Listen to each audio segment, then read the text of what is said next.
Dare great things for Christ.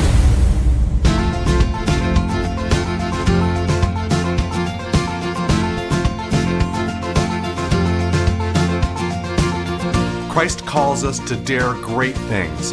In the marketplace, as well as in the mission field, there has never been a time like the present for the spirit of the Catholic entrepreneur.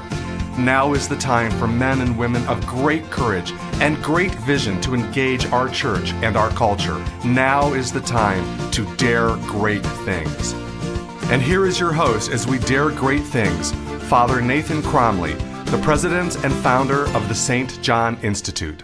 Accepting to lead in the footsteps of Christ means extending the power of His salvific redemption into our world through our work. In brief, this means bringing healing, bringing peace, and doing good in a world that needs it. Seeing our work in this light makes our occupations a mission and makes our duties an instrument of God's peace. One way we do that is by helping the people around us to grow and develop. Today is the third of our series, Leaders in a Broken World.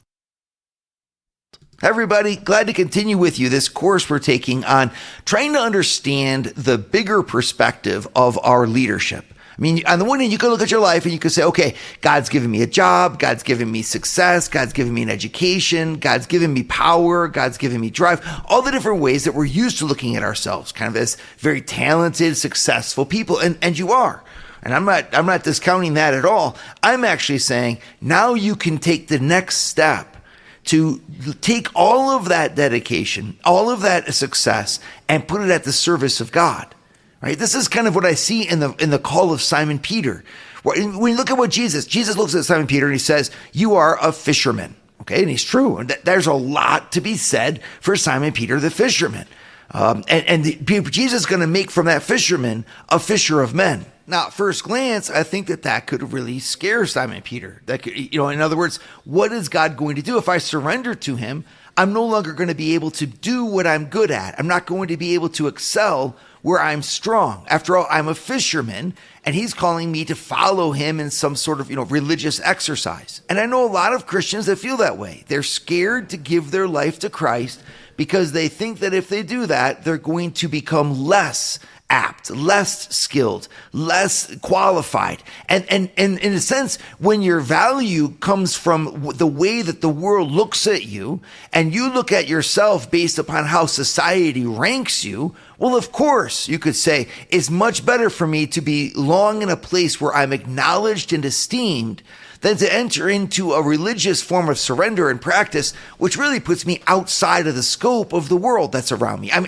called to be in this world and to lead this world, and you can't do that unless you engage in this world. And I understand that.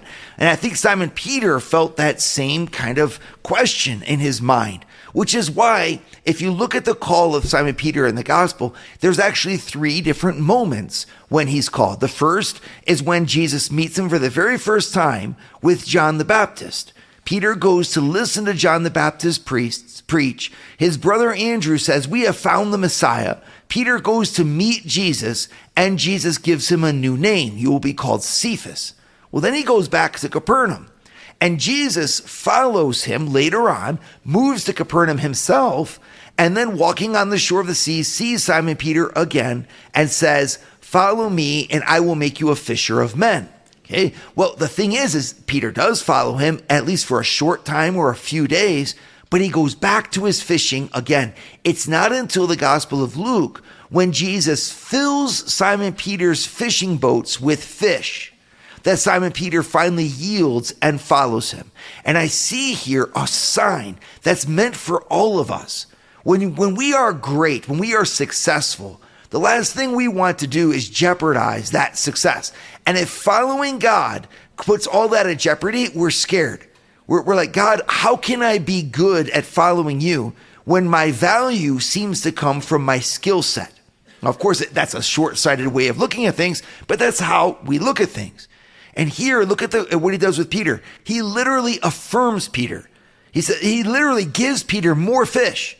So he's calling Peter to leave fishing, and he does it by showing him that by leaving fishing, he's going to be even more abundant.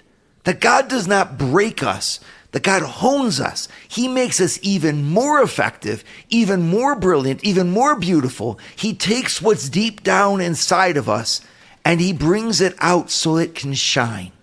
And that's exactly what he's showing Peter by this. Yes, Peter, if you leave your fishing boats behind, you might not catch fish, but the fisherman in you will be even more successful, even more outgoing and shown to the world.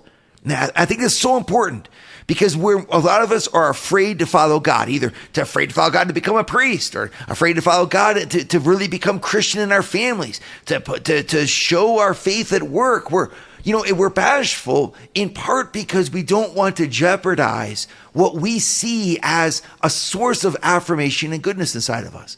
And I think it's important for us to see this in the gospel, that Jesus does not take away from life anything that makes it wonderful or excellent.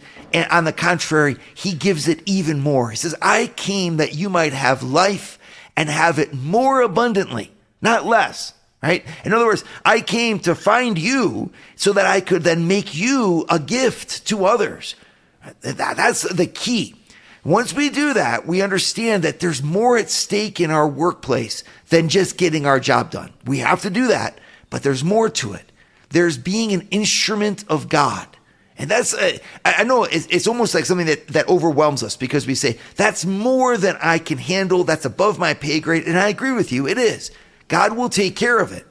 But he asks us to see what we're doing from that bigger perspective, whether it be seeing patients at work, to shuffling papers on a desk, to doing your accounting for another season, whatever it might be. I mean, all of our professional careers, they serve a bigger picture if we let them.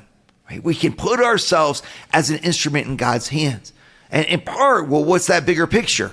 Well, think of it this way. In the Christian vision for the world we live in now is not perfect.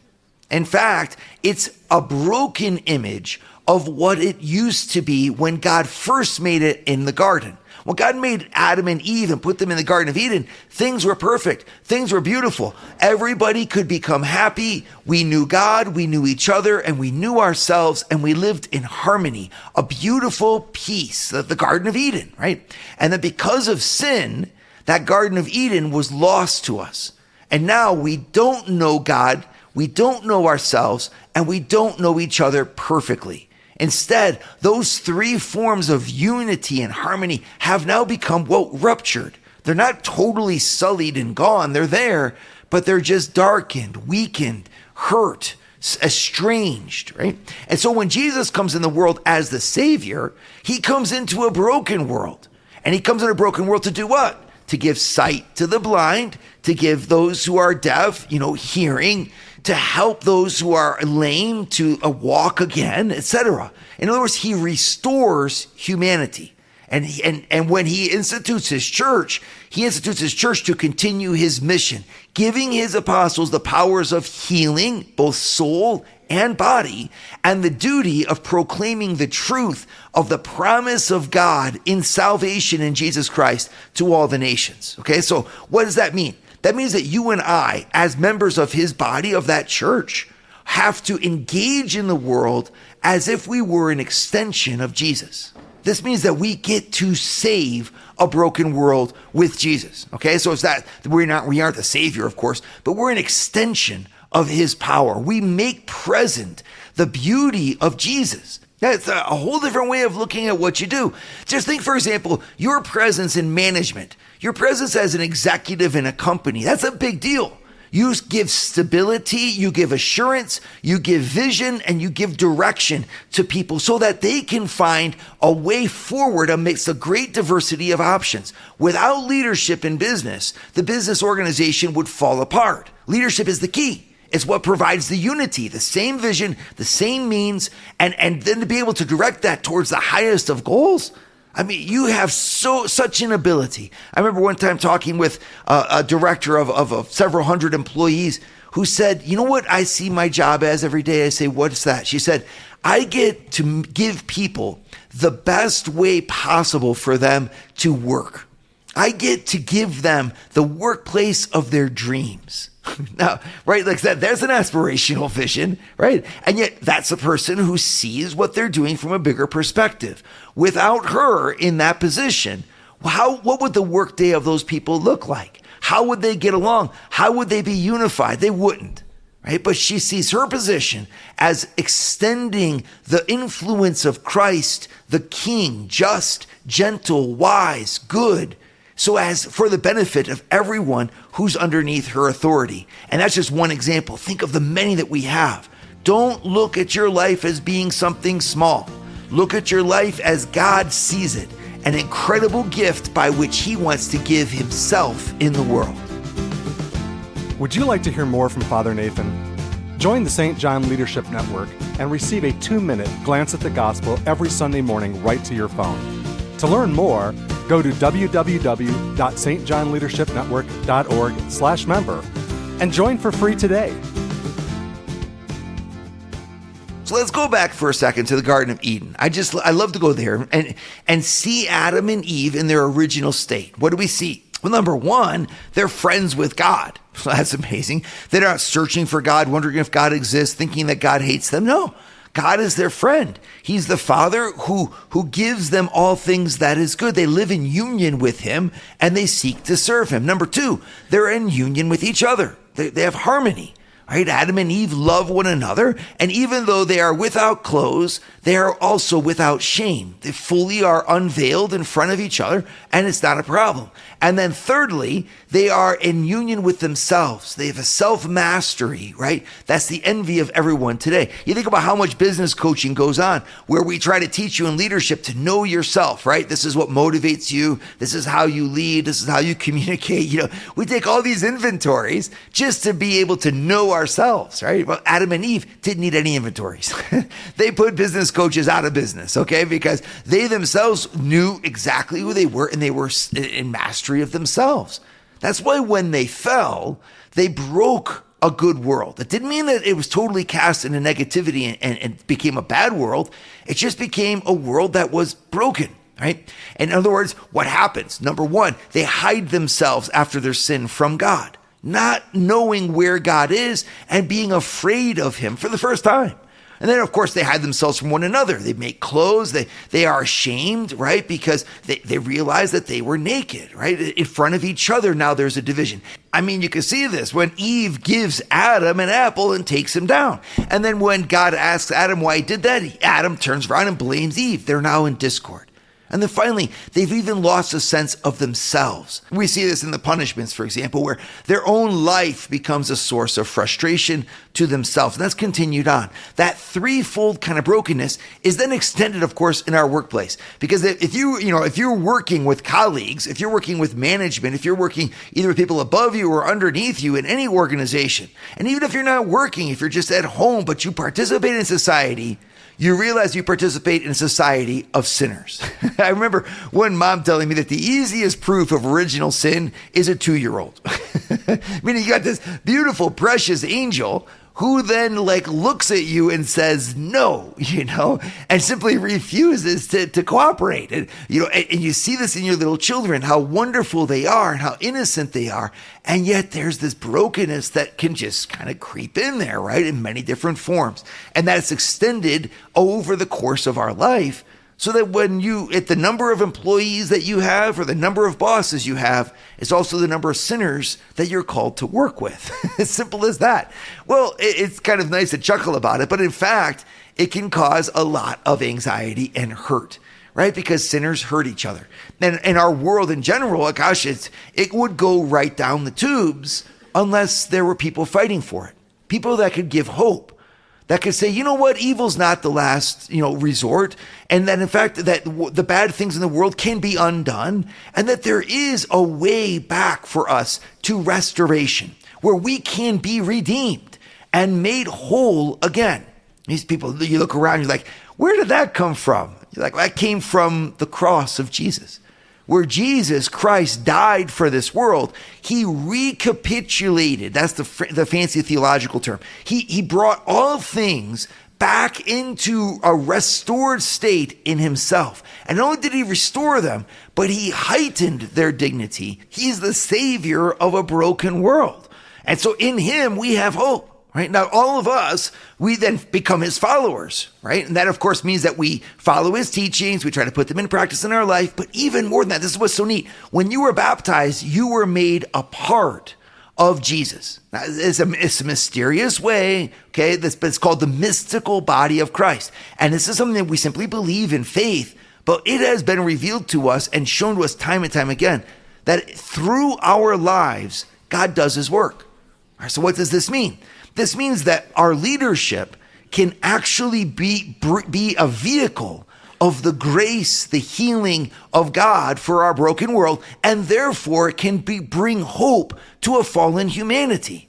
So if I'm in charge, in other words, of a workspace, if I'm at the front desk of a place of business, I get to receive every person coming through that door as if they were a child of God in need of help. It's a way of looking at it. So by the patience I show them, the gentleness with which I greet them, the smile that I give them, I can bring healing and peace to people who are coming into that place nervous, scared, etc. I become an agent of God's love and reassurance and confidence, even in a small way, but that's exactly the way where it's needed. Front desks are so important in a business because it's where the humanity can shine forth of the company in a beautiful way. It's where you're welcomed as a person to come to receive the service that the company is offering. But it only happens if you at the front desk actually take that upon yourself as a real mission, right? And why you can take that mission? Because you realize it's an opportunity. If I can put someone at ease, I'm doing God's work. If I can bring someone to smile, I'm doing God's work.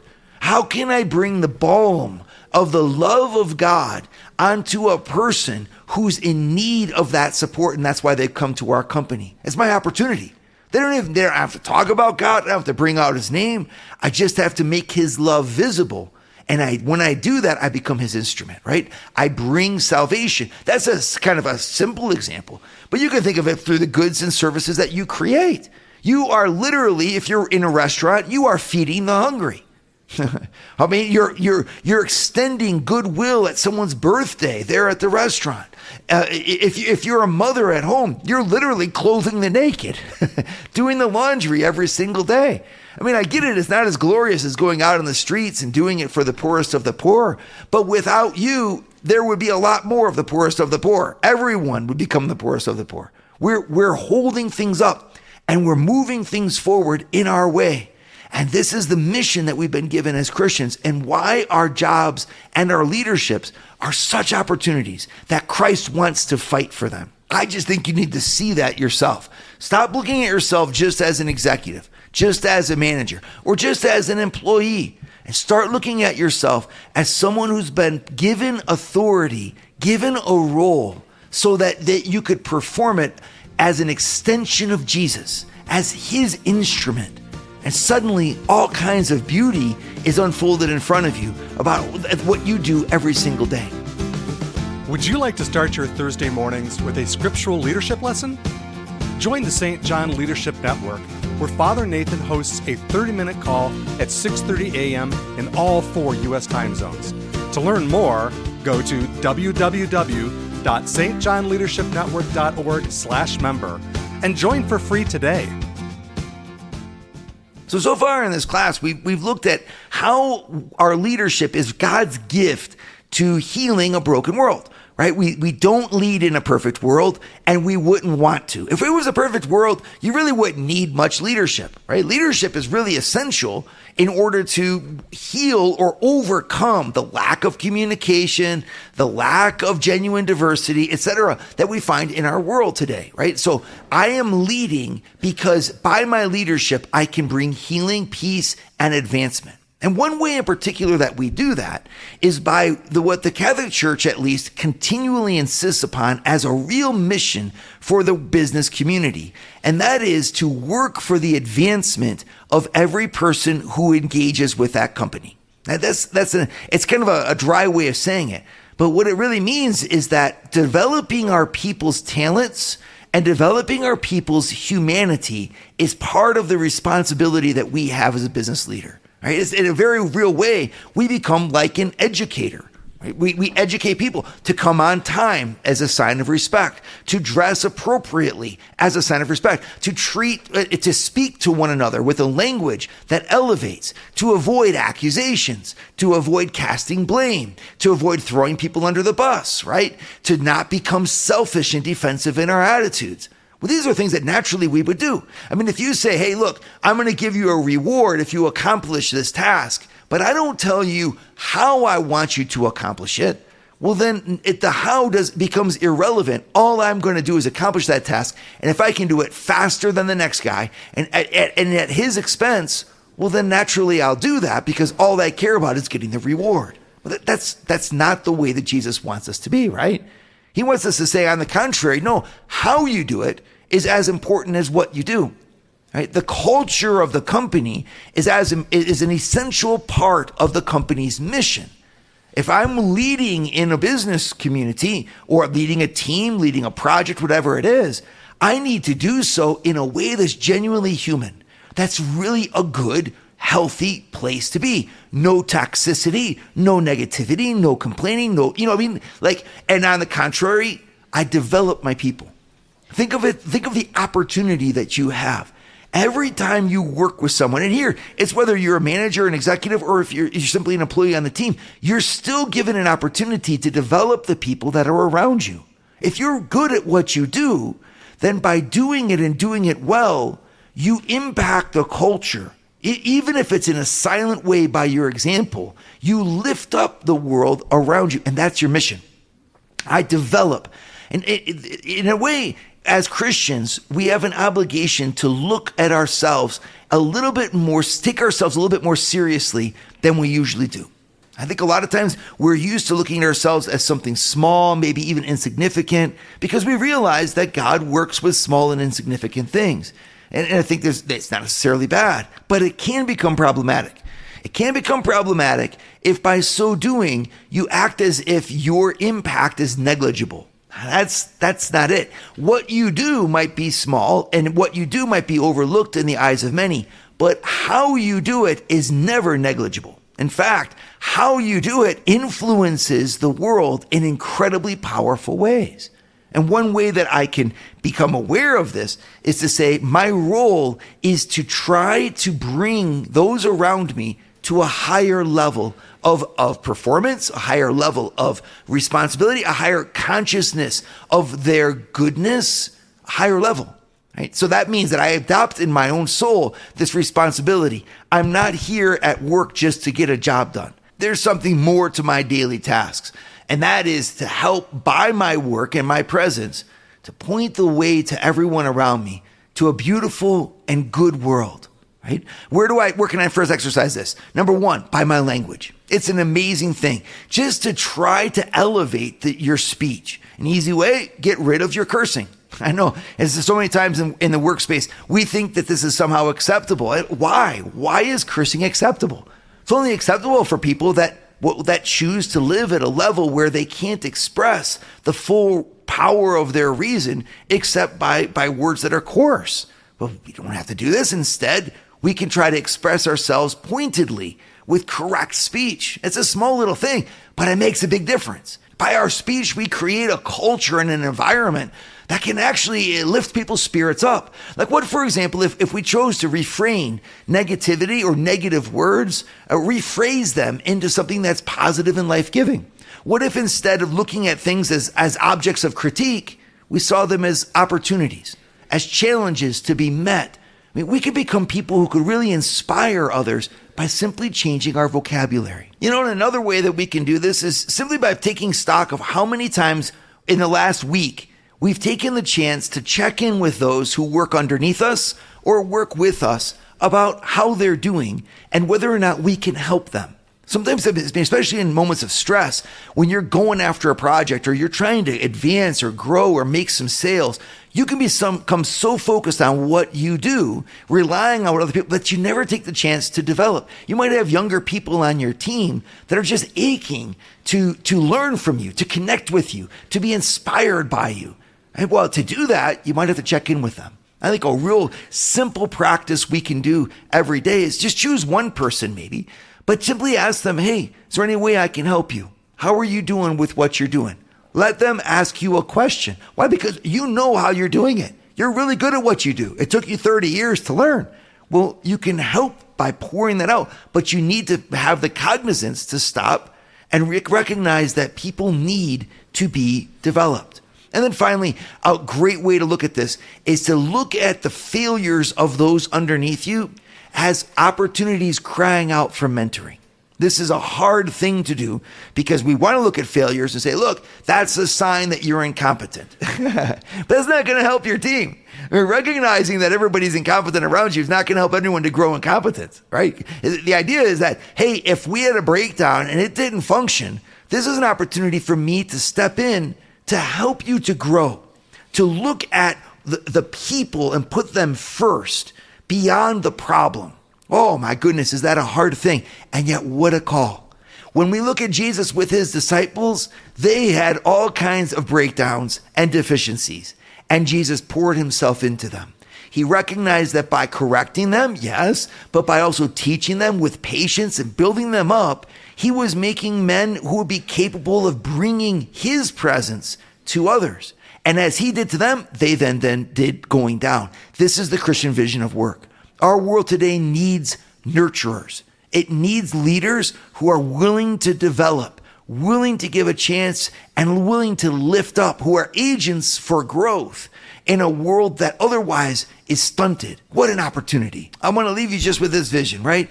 We're all going to come to the end of our days. Who's going to meet you at the pearly gates? And when they meet you there, will they be smiling? Wouldn't it be neat for you to be met at the pearly gates by all the people whose lives you impacted for good? All people who are thanking you, who are recognizing that you were someone who lifted them up and helped them to be better.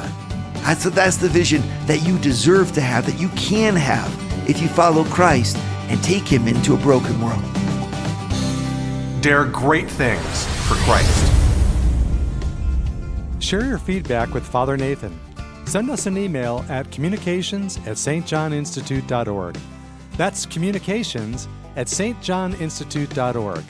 And visit www.stjohninstitute.org and sign up for our newsletter to receive updates from Father Nathan.